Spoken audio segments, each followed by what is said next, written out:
At syempre, ito na ang saya-saya ni Summer. Ganda. So, as promised, ito na yung part 2 ng aking room extension bed and bed frame. So, buti na lang pala, pina-assemble ko to kay Kuya na taga SM. Kasi kung hindi, baka pinukpok na ito ni Papa ng martilyo. So, kailangan pala siya ng drill. Ayan. So, medyo mahirap din pala pag-assemble nito. So, ayan, nilagay na yung aking bed. Tuwan-tuwa kami ni Summer dyan. So, dahil nga mahilig kami ni Summer mag-hotel, why not gawin ko na lang yung room namin na mala hotel. Kaso nga lang, ang dami na namang i-upgrade, like my aircon, kailangan ko na namang i-upgrade para maging split type. At saka yung TV ko, parang lumiit ng itsura kasi ang laki-laki na ng room.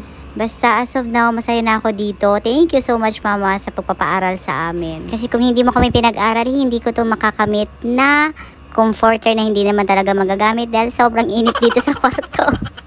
So, sabi ko nga kay Mama, maganda ba yung kwarto ko? Sabi niya, palitan niyo muna yung electric fan. Alam mo yung electric fan ko, buhay pa naman, lumalaban pa eh. Kawawa naman kung papalitan ko.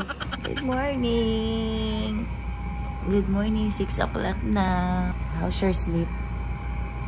Very perfect. Deep sleep.